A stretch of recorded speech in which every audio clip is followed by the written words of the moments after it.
kembali di MHM Podcast, namun ada yang berbeda untuk episode kali ini dan episode berikutnya, karena MHM Podcast dengan Bislow-nya kolaborasi dengan Bishub. Di sini ada Reza yang pastinya kita akan membawakan tema-tema menarik di seputar dunia bisnis, investasi maupun juga di bidang hukum.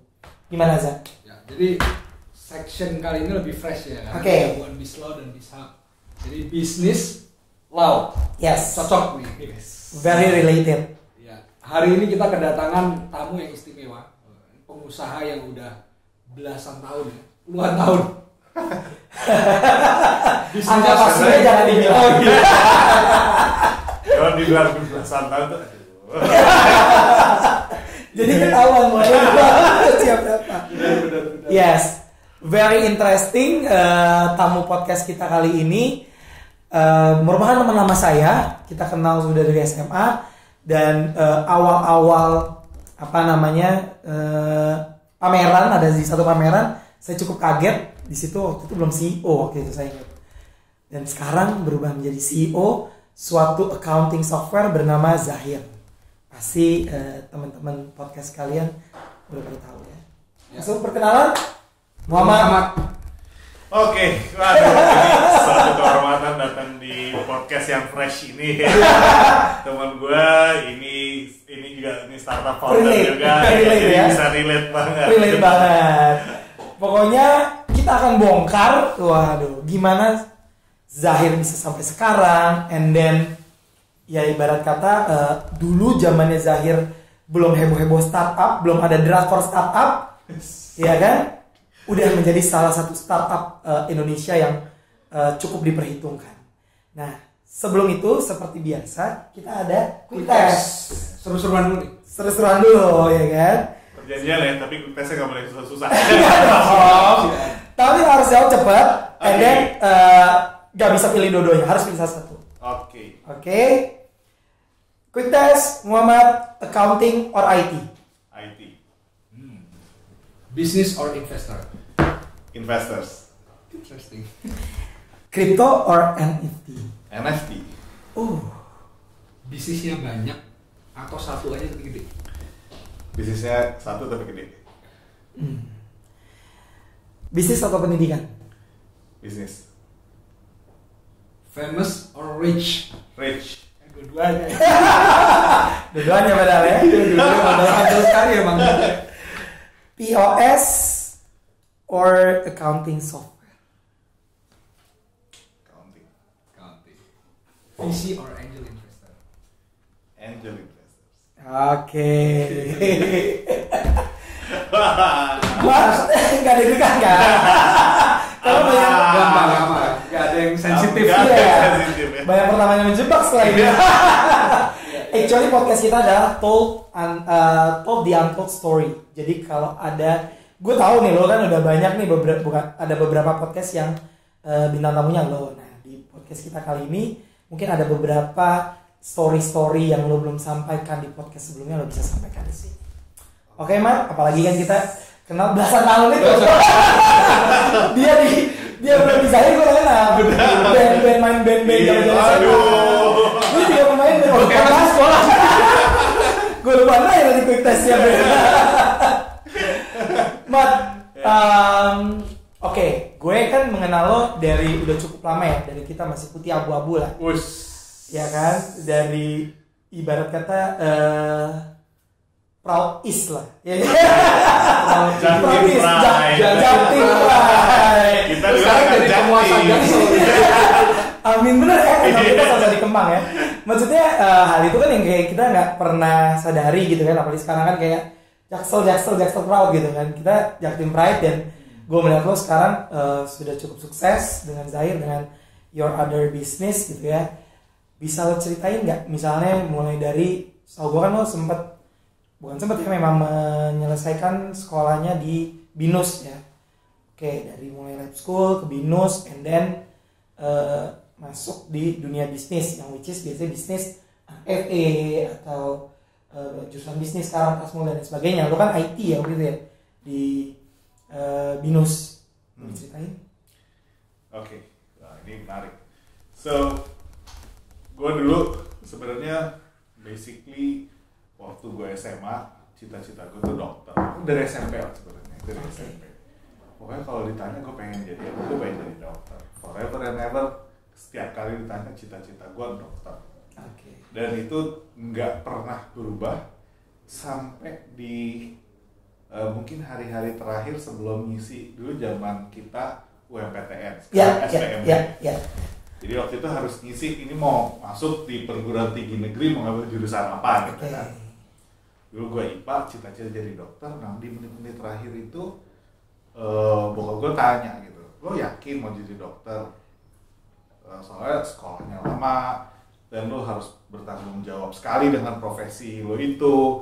Jam 2 pagi pun kalau tidur diketok orangnya harus bangun dan seterusnya gitu kan. Lagi ngisi-ngisi nih yang bulat-bulat itu lagi ya. Mau ngisi nih ya kan. Itu gue mikir salah satu pertimbangan gue yang akhirnya gue berpikir ulang untuk jadi dokter adalah sekolahnya lama banget. Iya benar. Gue pikir wah ini 7 tahun sekolahnya belum koas segala macam ya. Wah ini kapan kawinnya nih. Mikirnya yang Nah terus gue kayaknya terlalu panjang. So last minute waktu itu gue akhirnya memutuskan untuk nggak jadi ngambil kedokteran. Terus gue mau ngambil apa gitu kan? Gue mau ngambil apa? Nah waktu itu salah satu insight dari bokap gue, karena bokap gue waktu itu pengusaha, ya dia bilang. Jadi bokap yang background pengusaha ya? Bokap gue pengusaha waktu itu, dia punya challenge di finance and accounting. Jadi dia bilang kalau lo mau jadi pengusaha sambil segala macam, lo harus ngerti accounting. So sarannya bokap gue adalah lo ambil accounting. Ya udah, gue karena udah tadinya mau dokter, akhirnya milih accounting, ya udah gue pilih lah accounting. Karena waktu itu gue jurusan IPA, gue bisa mengambil bisa masukin 3 pilihan lah. Iya. Pilihan pertama gue akuntansi, UI gitu ya, terus pilihan kedua ketiganya apa dong gitu ya, bingung gue. Akhirnya udah deh kayaknya komputer keren nih, jadi gue pilihan kedua gue waktu itu ambil jurusan ilmu komputer. Mikir lagi jurusan ketiganya apa ya, udah yang ketiganya nggak salah aja lah gitu, gue sastra Inggris Unpad. Udah jalan, ternyata gue diterimanya malah di sastra Inggris Unpad gitu. Terima tuh ya? Aduh, iya diterima dong. Tapi paling nggak lulus UMPTN loh. Nama kita masih di koran. Zaman dulu masih koran. Baik loh itu. Gue lulus di dari Jaya. Zaman gue ada online. Iya. Itu kalau sekarang kayak trending topik di Twitter. Benar. Iya. Bukan koran nama kita. Itu baik banget zaman itu. Akhirnya tapi karena sebenarnya itu bukan pilihan utama ya, kan, dan goal gue nggak kesana. Jadi gue nggak ambil. Terus berpikir untuk kayak gue nganggur dulu deh setahun gitu kan, tahun depan ya balik kan banyak tuh dulu ya zaman kita sekolah karena nggak diterima di negeri, kita pending dulu setahun, kita coba lagi supaya kita masuk di negeri. Lalu tiba-tiba gue lihat di kampus yang akhirnya gue pilih itu di BINUS itu nawarin dual degree. S1 dengan program dual degree, jadi accounting dan IT information system. Zaman itu manajemen informatika, jadi ada teknik informatika, ada manajemen informatika. So information system. Gue pikir-pikir, wah ini daripada gue nunggu setahun ngapain? Gue ambil ini aja lah, gitu kan. Ya udah. Tapi lo sempat mikir nggak sih barang apa sih ini SI gitu? MI. Zaman itu kan belum. Ya gue ngerti karena waktu itu gue udah mulai di inilah ya, mulai browsing gitu kan. Jadi era itu sebelum tahun 2000 tuh udah mulai tahu zamannya Alta Vista gitu-gitu lah. Zaman jadul banget gitu ya. Yahoo, Alta Vista gitu. Ini internet kayaknya mulai di stage awal banget gitu. Terus gue pikir kayaknya it's gonna be something gitu. Di 5 tahun lagi setelah gue lulus kayaknya IT bakal luar biasa banget. Dan ya waktu itu buat gue support, ya udah. Jadi gue akhirnya S1 ambil di BINUS di dual degree, program dual degree accounting sama information system gitu. Ya akhirnya alhamdulillah gue bersyukur ya untuk gak diterima di UI. Padahal memang bego aja. Ada hikmah. Ada hikmahnya gitu. Jalannya di sini. Jalannya. Ya udah skill along the way. Terus gue jalanin terus dan waktu itu memang gue udah suka sama dunia entrepreneurship gitu. Zaman kuliah itu ya. Zaman kuliah gitu dari. Meskipun ya accounting gitu ya. Ya meskipun accounting cuman otaknya bisnis banget gitu. Jadi mungkin 2 tahun terakhir, alhamdulillah di 2 tahun terakhir kuliah itu relatively gue bisa membiayai kuliah gue sendiri gitu karena ya gue nggak paham. Di 2 tahun terakhir? Ya. Oh iya, lo bisnis apa waktu itu? Macem-macem ya, waktu itu sih mulai dari jualan boneka gue pernah gitu. Di kampus tuh? Di Senayan gitu ya. Ini ngejual bisnisnya itu dari kuliah. Iya, era parkir timur. Iya parkir ya. Hype banget ya. Dulu di mana parkir? Kalau baru parkir ya. Itu teman kita ya. Teman kita. Zaman itu terus habis gitu akhir pas kuliah sih. Tapi laku tuh, maksudnya ya bisa kuliah Bisa jauh. bayar kuliah. Ya, Zaman lumayan itu sih, udah lumayan waktu itu karena gue ngerjain printing, desain gitu-gitu lah. Oh. Era-era itu. Iya. Booming ya. Ya booming. Jadi ya lumayan lah ya buat anak kuliahan sama Benar. uang jajan Benar. gitu. Saat itu lumayan. Nggak sustain tapi buat gue waktu itu prestasi yang oke banget. Bisa bayar kuliah sendiri di semester 5 lo mulai bayar. Ya pokoknya 2 tahun terakhir lah ya gue kuliah kurang lebih pas setengah tahun. Oke. Jadi 2 tahun terakhir kurang lebih tuh ya udah bisa lah bayar itu lumayan. Ya udah dari situ lanjut terus 2005.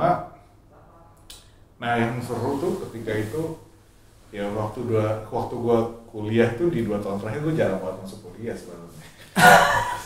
Bisnis terus itu ya. Sibuk cari Iya, duit. iya. Jadi karena gue segitu semangatnya gitu ya, semangat apa kepepet beda-beda tipis. Iya, kadang-kadang kayak gitu. Udah gue lebih banyak sebenarnya di 2 tahun terakhir lebih banyak menghabiskan waktu gue di luar kampus sebenarnya. Oke. Ya masuk, cuman nyawa gue udah nggak di situ. Gitu. Oke. That's why makanya 4,5 lulusnya ya. Karena dual Double degree, iya, itu memang lama. 4,5. Oh, Pinter dong kan niat aja. pinter.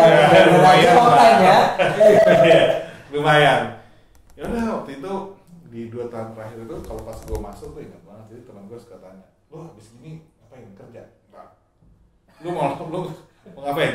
Gue mau langsung usaha aja gitu. Lo mau jawabnya gitu ya? Gaya banget kan? Gue mau usaha aja lah gitu. Wah lu mendingan lu kerja dulu lah kata dia gitu. Aman gitu ya. Iya, lu kerja dulu lah gitu.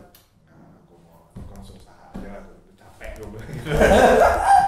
Ya itu karena memang nggak tahu ya, gue punya kecintaan yang luar biasa sih ya sama entrepreneurship karena sebagian dari naluri gue gitu kan, passion gue tuh bisa tersalurkan di situ gitu di dunia entrepreneurship. Gitu.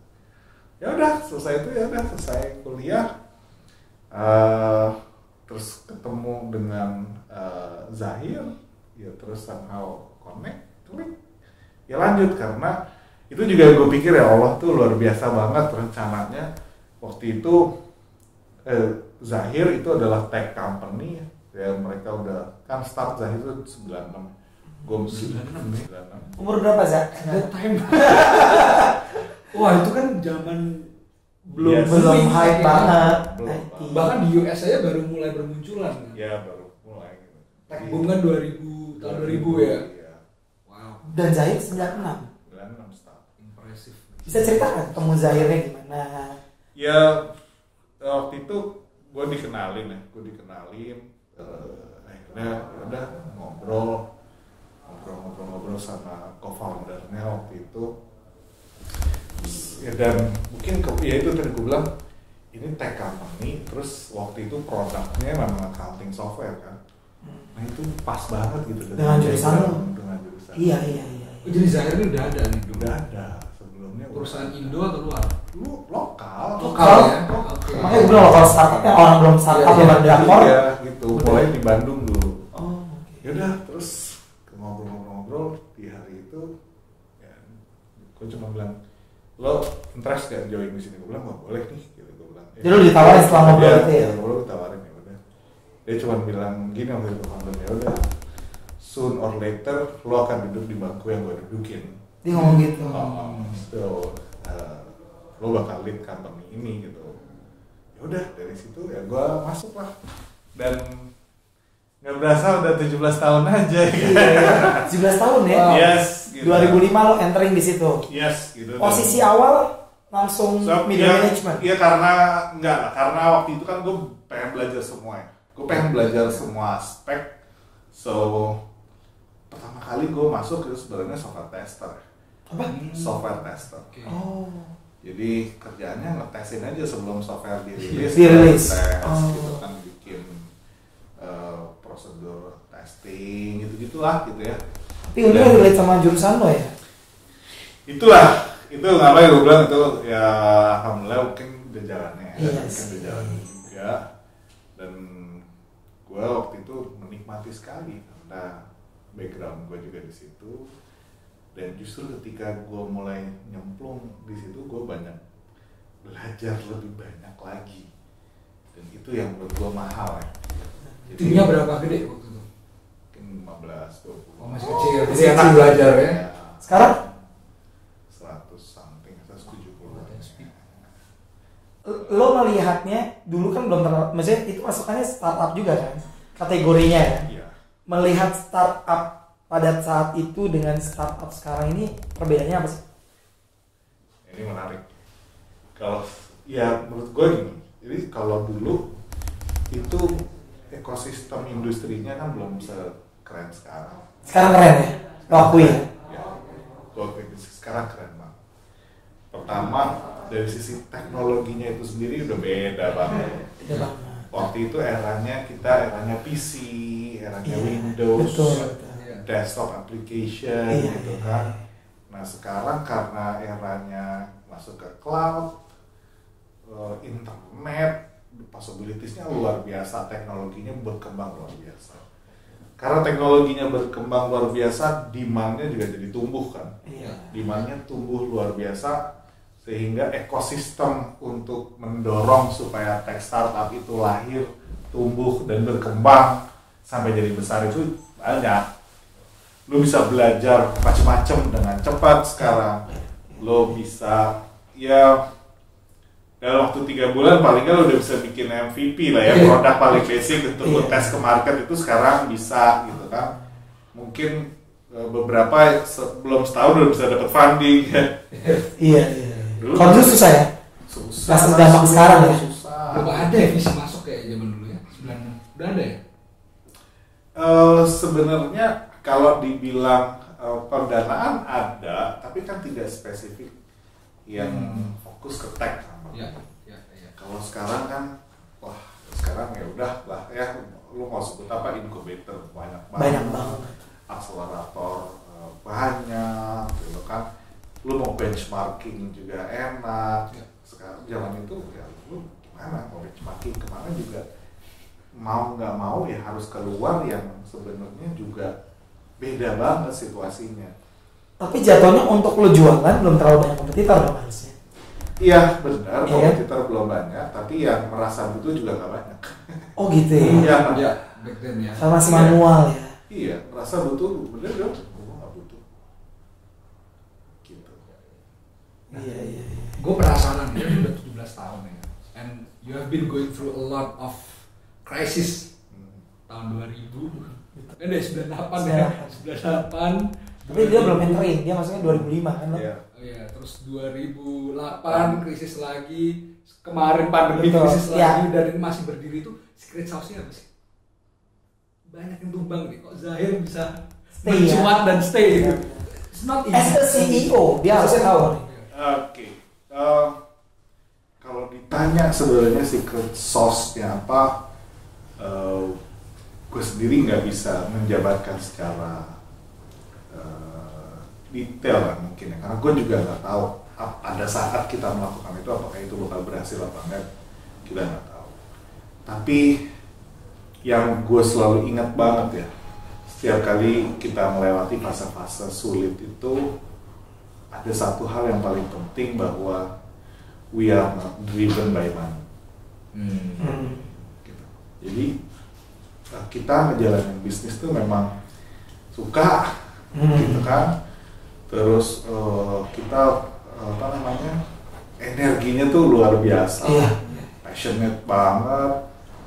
Ketika ada kondisi yang sulit itu semangatnya nggak mudah tumbang ya. Nggak tahu kenapa ya, tapi alhamdulillah kan ya Allah ngatur begitu. Semangatnya tuh gede banget. Setiap kali ada krisis gitu ya, gue nggak bilang itu gampang, susah ya, luar biasa, apalagi pandemi memang itu kemarin pukulan yang cukup hebat buat hampir semua usaha. Nggak gampang. Impact juga ya di Zahir ya?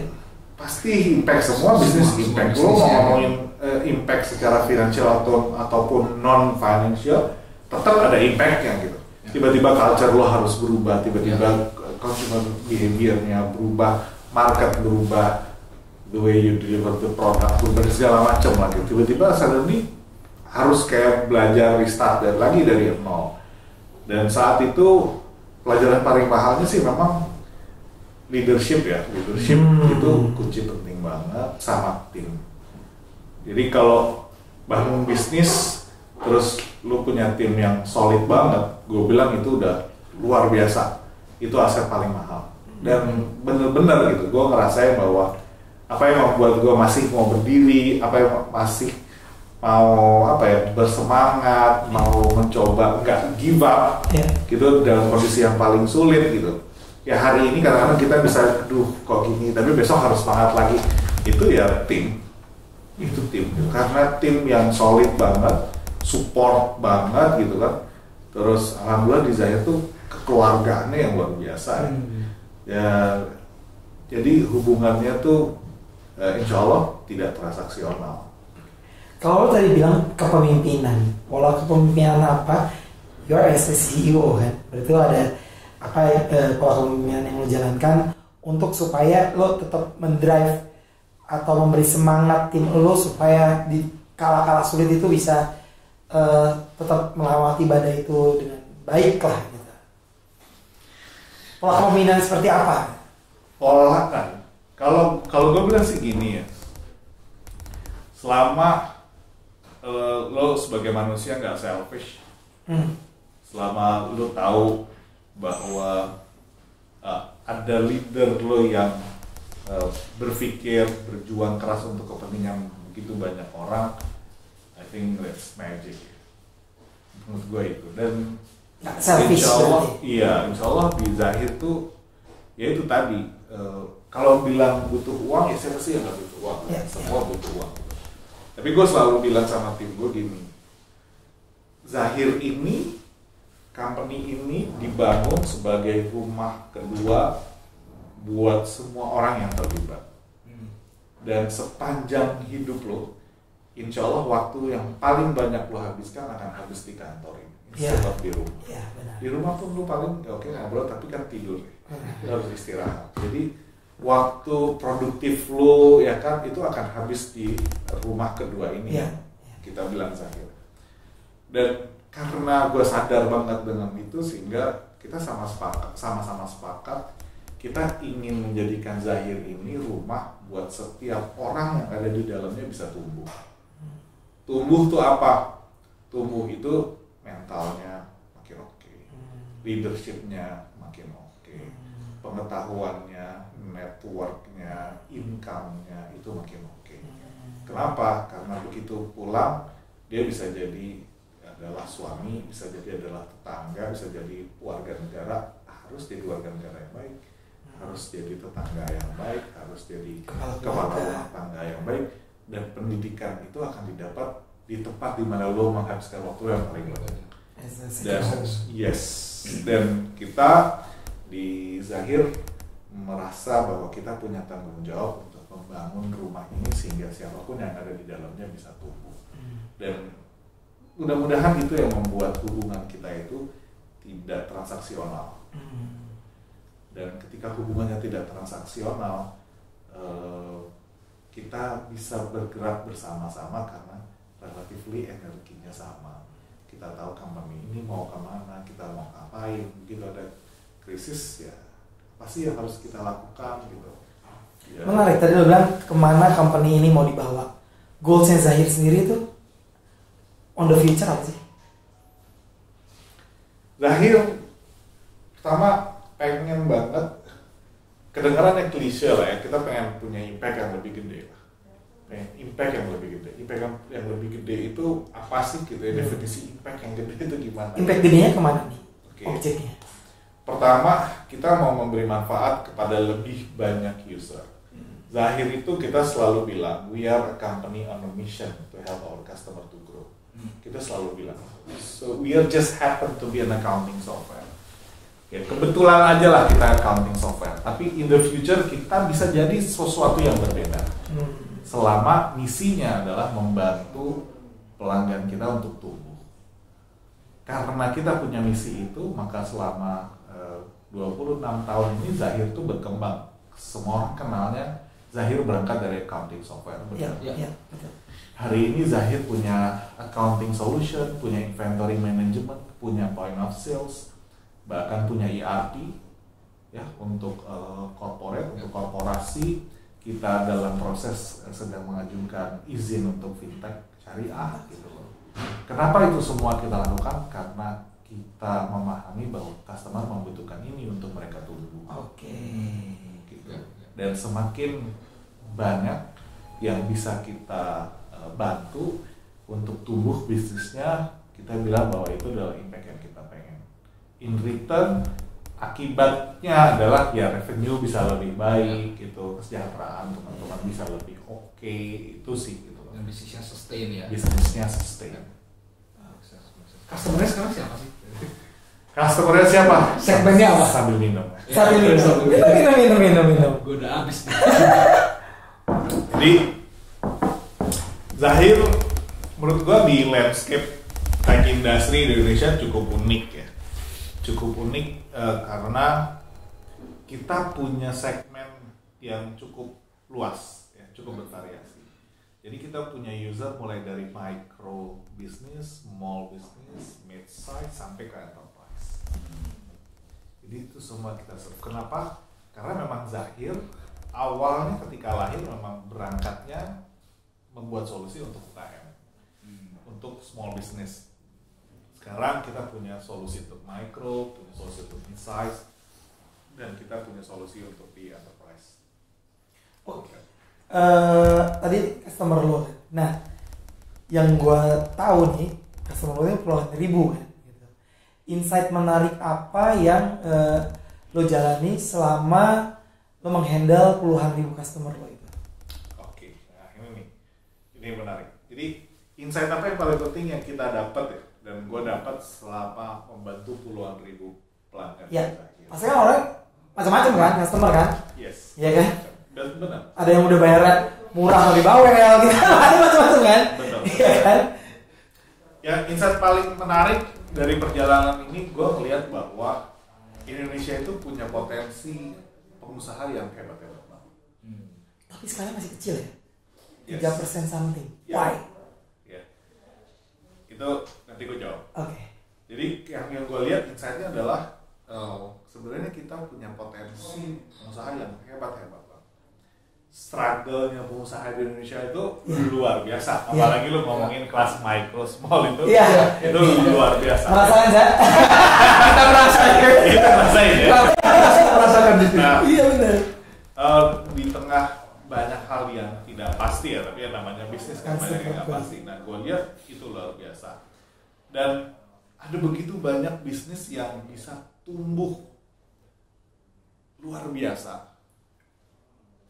Bukan karena sesuatu yang kayaknya apa ya, kalau kita kan kayak hype, wah ini karena apa ya, mungkin strateginya keren segala macam. Banyak menurut gue cukup humble gitu, strateginya biasa aja tapi mereka bisa luar biasa eksis, bisnisnya bisa tumbuh.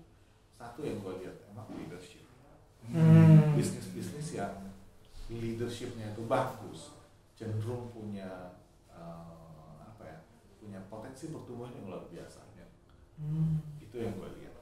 Secret sauce-nya itu ya. Secret sauce itu Any kind of business. any kind of business lah. Menurut gue at the end, dan apa sih yang paling sulit dari memanage sebuah organisasi atau company? Managing people, managing people tuh ya leadership. Ya, lainnya lo mau apa, strategi digital marketing lo tinggal panggil agency, Semua sama, eksekusinya yang beda. Iya. Eksekusinya bisa sama, cuman tadi balik lagi menurut gue yang gue lihat dari perjalanan kita membantu puluhan ribu usernya Zahir adalah gue ngelihat bahwa role leadership itu jadi hal yang penting banget supaya bisnis itu bisa tumbuh, bisa sustain, bisa berinovasi, bisa bertahan di tengah badai yang berat gitu ya, leadership. Tapi dengan puluhan ribu itu berarti lo mau melihat beberapa bisnis yang misalnya mulai dari mikro sampai jadi enterprise, ada tuh yang kayak gitu ya? Micro sampai enterprise atau silver spoon still di Indonesia? Dari small jadi enterprise ada, nggak banyak tapi percentage nggak banyak dan Enterprise jadi small? Semua jadi enterprise jadi small. Pasti ada namanya proses ya, pasti ada menurut gue, cuman gue nggak, tapi yang gue lihat bahwa dari small jadi enterprise itu lumayan tuh berapa persen? Gue nggak bisa Tapi ada ya? Tapi ada. Di bisnisnya di Jakarta atau daerah tuh? Jakarta ya? Jakarta, tapi ya di Zahir kita melihat bahwa banyak yang kita nggak dengar, tapi di daerah itu raja-raja daerah. Iya. Keren banget. Gede banget. Big potential ya bang di daerah. Gede banget sih. Huge Gede banget. potential. Cuman kan karena mungkin mereka nggak di Jakarta, jadi ya Nggak kelihatan. Nggak expose. Raja daerah, benar. Itu banyak banget, dan kita selalu happy banget ketika bisa membantu pengusaha-pengusaha itu untuk bisa tumbuh bisnisnya, gitu kan, bisa solve problemnya mereka, ya dari hal-hal yang sepele lah, mulai dari ngurusin inventory, stok, sampai bikin laporan keuangan, sampai yang macam-macam. Dan itu semua polanya pola-pola leadership ya, dari si owner itu sendiri ya. Gue liatnya gitu ya, gue liatnya apa yang membuat bisnis mereka jadi hebat itu leadershipnya kayak yang lo tadi cerita juga, lo praktek di sana. Iya, macam-macam lah ya, cuman rata-rata mereka punya energi yang cukup positif gitu untuk bisa menggerakkan organisasi, orang-orang bergerak ke arah yang diharapkan. Dan itu nggak gampang. Iya, itu nggak gampang. Nggak didapet juga lo di kampus. Kalau lo organisasi kan? Iya, kalau di kampus sih mungkin nggak ada lah ya. Cuman ya itu tapi bisa dipelajari kan. Karena leadership kan bisa dipelajari. Gitu. Gue penasaran mau nanya. Iya. 17 tahun Zahir ini pernah mau bangkrut gak sih? Terpuruk mau bangkrut gitu, ada momen kayak gitu gak? Alhamdulillah enggak ya. Oke, nice. Alhamdulillah enggak. Alhamdulillah enggak. Menghadapi situasi sulit ada. Iya, pasti. Bisnis gitu ya. Nggak ada mulus terus tuh, ada selalu ada. Cuman nggak sampai kayak gitu. Problem terberat apa yang dihadapi selama 17 tahun itu? Problem mungkin inilah, kalau gue bilang sih bukan yang terberat, tapi ya bagian dari proses dan challenge yang paling seru itu adalah ketika kita melakukan transformasi. Transformasi ketika dulu kan kita softwarenya tuh kan desktop based. Terus setelah 2010 itu kita mulai coba, wah ini kayaknya abis gini apps di mana-mana, segala macam. Nah, itu adalah perjuangan paling seru lah.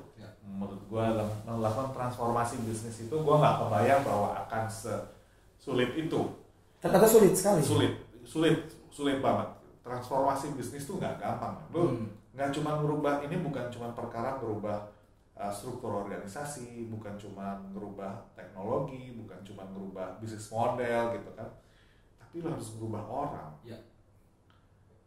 Lo harus merubah mindset, lo harus convince your existing customer, lo harus meyakinkan market yang baru. Itu di saat yang bersamaan lo harus memastikan semuanya tetap berjalan dengan baik. Itu menurut gua perjuangan yang paling challenging tapi itu seru karena at the end gue lihat gini, ketika kita melakukan transformasi dulunya awalnya pertama kali tuh ketika pindah ke cloud, kita bikin layanan cloud ya, semua layanannya online.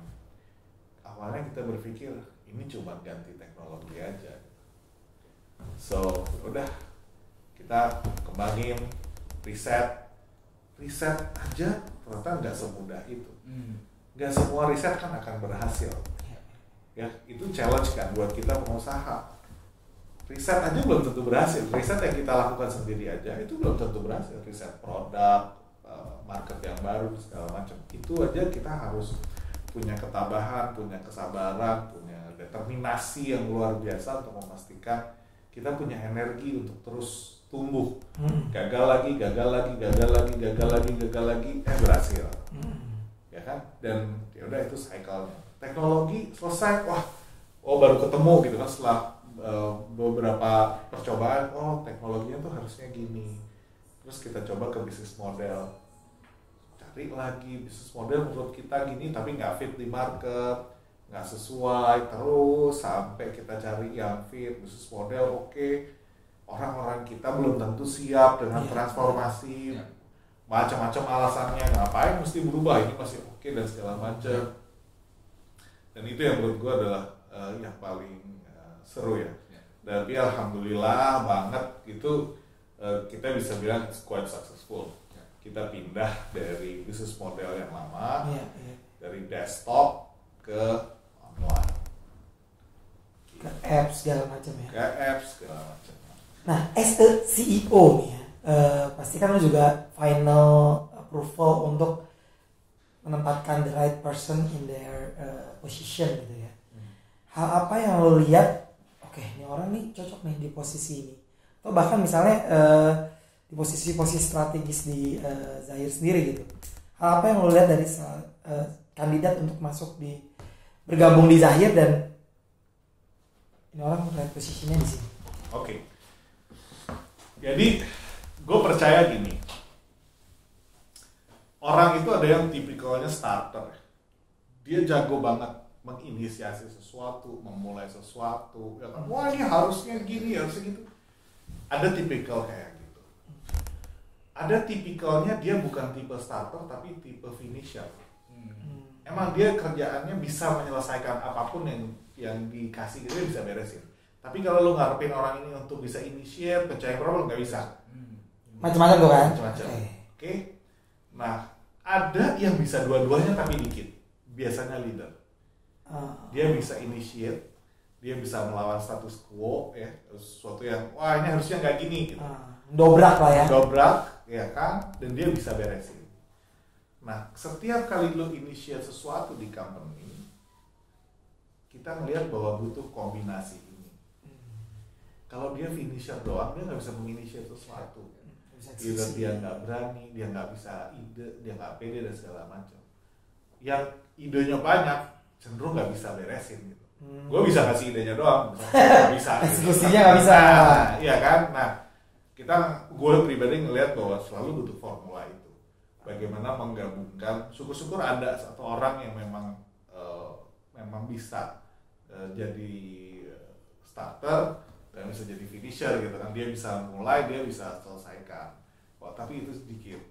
Jadi ya udah, mau resepnya adalah bagaimana selalu memastikan ada orang yang memang bisa memulai, bisa menginisiasi, punya sudut pandang yang seringkali nyeleneh dibandingkan sama orang, tapi idenya ada juga yang di tim itu yang kerjanya bisa nyelesain. Menarik. Dan ini agak flashback dikit. Hal apa yang co-founder lihat ke lo dan menawarkan ke lo, ibarat kata your advantages sehingga lo ditawarin untuk masuk ke Zahir? Gua nggak tahu gue. Nggak tahu. Lo nggak pernah nanya juga. Tapi kalau dari kacamata lo untuk menemukan partner bisnis yang tepat tuh Gue bilang kalau satu sih ya, kalau di gua trust ya. Tapi bagaimana lo bisa tahu I don't trust? know. Ya, kadang-kadang kan Background checking Muncul ya. Atau pas sholat ya? ada chemistry gitu ya. Benar. Kita waktu mau bangun bisnis kan selalu mikir ini gua bangun bisnis sama siapa. Iya. Kalau pinter ya pinter banyak. Banyak. Ya kan passionate banyak. Karena at the end Trust. harus bisa dipercaya. Ya, Dan bisnis. cocok ya. Cocok. Kan Benar. kayak kawin men. Malah bisnis itu trust. Pertanyaan terakhir dari gue, mungkin ntar Reza Ya. bisa nambahin. Dalam 5 tahun ke depan, bayangan lo Zahir seperti apa, dan lo as a CEO, as a businessman punya goal seperti apa? Oke. In the next 5 years. In the next 5 years, gue ngeliat Zahir paling nggak 30 kali lebih gede daripada sekarang. Oke. That's company vision. Ya, paling nggak bisa 30 kali lebih besar daripada sekarang. As omset atau Semuanya. Semuanya. Jadi kenapa kita punya ekspektasi atau gue punya ekspektasi kayak gitu, karena eranya memungkinkan, kondisinya semua memungkinkan. Kita ada di industri yang tumbuh luar biasa, gitu kan. Tinggal memastikan bahwa kita punya tim yang cocok, solid, punya strategi yang eksekusinya maksimal, sehingga kita bisa ya riding the wave lah ya. Jadi kita bisa berselancar di atas gelombang. Ini kan gelombangnya lagi luar biasa. Semua orang ngomongin tech, ngomongin software as a service, ngomongin aplikasi, Sampai Web3. Iya, kita udah mau ke Web3 dan segala macam. So kita ngeliat peluangnya sebenarnya gede banget, dan Indonesia ekonominya tumbuh luar biasa. Tumbuh luar biasa. Kita sekarang ada di income per kapita dari 4.000 something lah. Ya soon enough kita akan ada di angka 12 ribuan. Wah itu luar biasa banget. momen banget ya? Momen banget, dan gue sebagai business leader, gue yakin semua percaya banget sama masa depan pertumbuhan ekonominya Indonesia. Tinggal PR-nya buat kita adalah memastikan bahwa pertumbuhan itu kita menjadi bagian yang positif di dalam pertumbuhan itu. Jangan cuma nonton doang. Gue bilang juga apa, gede kan. Saya yang harus jadi pelaku. Gitu ya. Itu sih kalau dari sisi bisnis ya. Kalau dari gue sendiri ya, gue pengen tumbuh juga ya. Pengen tumbuh, pengen memahami lebih banyak hal, pengen belajar lebih banyak lagi. Masih mau belajar lagi? Masih lah. FYI dia udah S3 loh. Guys, S3 Binus. Sebelah gue nih S2, S3. Ongoing S3. Karena lihat dia main ke kantornya ada tuh. Iya. Tapi gini ya. Disertasi. Jadi gini, yang menarik tuh, yang menarik bahkan karena gua begitu masuk ke S3 gitu, terus alhamdulillah sekarang selesai, gua makin sadar bahwa gua tuh bego gitu. Iya ya, gitu ya. Gue gitu, makin sadar bahwa gue proposal masih terlalu banyak yang kita nggak ngerti, dan itu akan membuat kita sadar bahwa kita selalu butuh orang lain untuk melengkapi. Iya. Dan soalnya tadi ada pertanyaan gue bahwa bisnis or pendidikan, tapi lo pilih bisnis gitu ya. Iya. Padahal lo pendidikan boleh sampai S3 juga gitu. Why pilihan lo di bisnis? Ya gue percaya bisnis yang bisa nge-drive banyak hal untuk berubah. Oke. Dengan melakukan inovasi-inovasi itu tadi juga ya. Lo ke POS kemana? Ada brand accounting services, accounting software. Yes. Terakhir dari gue nih, pesan buat anak muda yang mau mulai bisnis atau yang udah punya bisnis tapi mau melanjutin biar bisa sustain kayak saya. Pesan buat anak muda, soalnya gue udah tua banget ya. 17 tahun. Anak muda. Tapi dia lebih muda dari Jebakan. Biasanya jebakan. Kan piramid nih Indonesia, jadi banyak anak muda nih yang harus lanjutin kita semua. Kalau gue bilang sih gini ya, bisnis, kalau lu mau jalanin bisnis, make sure lu jawab pertanyaan paling fundamental. Kenapa sih lu ngelakuin ini? Gitu. Kalau faktor utamanya adalah uang, most likely kita akan gampang banget nyerah. Ya. Ketika itu nggak terjadi, kita nyerah. Ketika itu nggak dapat, ya kita nyerah. Ya udahlah. Itu menurut gue. Jadi ada alasan yang di luar uang yang jadi pendorong kenapa lo mau jalanin bisnis yang akan atau yang sedang lo jalanin. Apa misalnya other than money? Banyak ya. Ada orang yang jalanin bisnisnya dia pengen banget pelanggannya dia Satisfy. yes. Ada lo bisa lihat banyak banget yang orang gini, gue rugi nggak apa-apa yang penting pelanggan gue puas. Ya. Itu contoh paling nyata gitu. Sedangkan banyak yang wah gue nggak mau, gue maunya untung pelanggan gue puas. Udah ini serah udah gue ya. Nah itu ciri-ciri itu. Nah jadi kalau misalnya mau bisnis yang sustain menurut gue alasannya nggak boleh uang. harus suka dulu dengan bidang. Money will follow ya. Money will follow. Man. Uang tuh ya akibat, Ya. bukan sebab. Jadi uang itu hanya akibat karena lo memperhatikan orang lain, akibat karena lo bisa menyelesaikan masalah orang lain, uang bakal ngikut. Itu sih yang gua yakin. Siap. Wih, mantap, belajar banyak ini. Belajar banyak ya? Pak SKS, Pak Dokter. Pak Dokter dan Master ini. Iya, anak muda harus belajar. Sama aja kita. Masih merasa bego deh. But anyway, thanks a lot ya. Wah, Yes. ya, thank you banget udah diundang ke Bislaw and Bizhub. Ini sebuah kehormatan buat gua bisa berbagi, mudah-mudahan bermanfaat lah Amin. buat semua yang dengerin nanti insyaallah. Thank you banget Muhammad. Siap. See you, Oke, sehat thanks selalu. a lot. Zahirnya Thanks. makin meroket. Amin. Dan yang pasti kita semua tetap sehat ya, Ya. supaya tetap bisa menjalankan bisnis kita masing-masing. Oke guys, sampai ketemu di podcast kita berikutnya, kolaborasi antara Bislaw dan Bisa. See you. Sip. Oke, berapa? 60 menit? 49. 49 pas lah. Gue bisa segitu. Soalnya udah bawa